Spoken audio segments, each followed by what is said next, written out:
நபி ஸல்லல்லாஹு அலைஹி வஸல்லம் அவங்க கிட்ட ஒரு மனிதர் கேட்கக்கூடிய விஷயங்கள் குரான்ல வஹியா வந்திருக்கு. ஒரு முறை இல்லை, பல முறை. அந்த மனிதருடைய பேர் என்ன தெரியுமா? உமர் இப்னு அல் ஹத்தாப் ரலியல்லாஹு அன்ஹு அவங்க.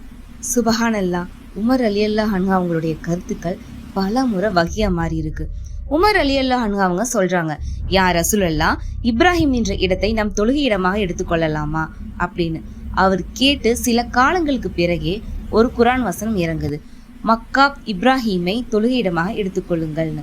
ஹிஜாப் மறைவை பற்றி ரசூல் ஸல்லல்லாஹு அலைஹி வஸல்லம் அவங்க கிட்ட உமர் ரலியல்லாஹு அன்ஹு அவங்க சொல்றாங்க, யார் ரசூலல்லாஹ், உங்களுடைய மனைவிகளை மறைவில் இருக்க வேண்டும் அப்படின்னு.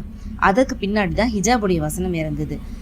இன்னும் பத்ர் போர்ல கைதிகள் குறித்து உமர் ரலியல்லாஹு அன்ஹு அவங்க கடுமையான நிலைப்பாடு எடுத்தாங்க.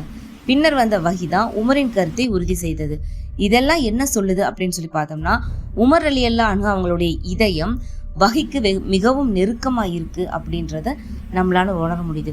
சுபஹானல்லாஹ், இவ்வளவு மகத்துவம் வாய்ந்த ஒரு நபித்தோழர் உமர் ரலியல்லாஹு அன்ஹு அவங்க மட்டும்தான். ஒரு மனிதனை பற்றி முகமது நபி ஸல்லல்லாஹு அலைஹி வஸல்லம் அவங்க புகழ்ந்து சொன்னா அது எவ்வளோ பெரிய பெருமை. ஆனால் ஒரு மனிதனை பற்றி ரசூல் ஸல்லல்லாஹு அலைஹி வஸல்லம் அவங்க பல முறை பல இடங்களில் மீண்டும் மீண்டும் புகழ்ந்திருந்தா அதுதான் உமர் இப்னு அல் ஹத்தாப் ரலியல்லாஹு அன்ஹு அவங்க. ஒரு நாள் ரசூல் ஸல்லல்லாஹு அலைஹி வஸல்லம் அவங்க சொல்கிறாங்க, உமர் செல்லும் பாதையை தவிர்த்து ஷைத்தான் வேறு பாதையில் செல்கிறான். உமர் ரலியல்லாஹு அன்ஹு அவங்க பிறந்தது மக்கா நகரத்தில் குறைஷி குலத்தில் மிக மதிப்பு மிக்க ஒரு குடும்பத்தில். அவருடைய தந்தை தான் அல் ஹத்தாப்.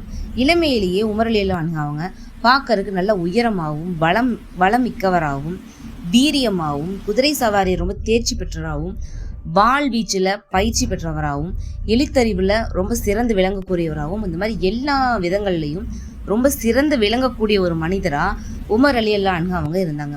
மக்கா மாநகரத்தில் யாராவது சண்டை போட்டால் உமரை அலையுங்கள் அப்படின்னு சொல்லுவாங்களாம்.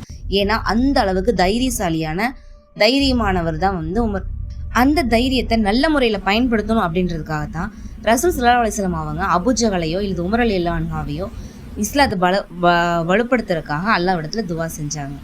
சுபஹானல்லாஹ். ரசூல் ஸல்லல்லாஹு அலைஹி வஸல்லம் அவங்க நினைச்ச மாதிரியே உமர் ரலியல்லாஹு அன்ஹு அவங்க இஸ்லாத்தை ஏற்றதுக்கு அப்புறம் தான் இஸ்லாம் வெளிப்படையாக எல்லார் மூலியமா அறியப்பட்டுச்சு, தொழுகப்பட்டுச்சு.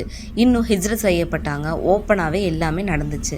எல்லாமே உமர் ரலியல்லாஹு அன்ஹு அவங்க இருக்கிற தைரியத்தில், அவங்க கொடுத்த ஊக்கத்தில் தான். இன்னும் உமர் ரலியல்லாஹு அன்ஹு அவங்கள பற்றி ஃபுல்லாக தெரிஞ்சுக்கணுன்னா கமெண்டில் ஃபுல்லுன்னு போடுங்க. இன்ஷா அல்லாஹ் ஷேர் பண்ணுறேன். அவருடைய வாழ்க்கை வரலாறு அவ்வளோ இன்ட்ரெஸ்டிங்காக இருக்கும். அஸ்ஸலாமு அலைக்கும் வரஹ்மத்துல்லாஹி தஆலா வபரகாத்துஹு.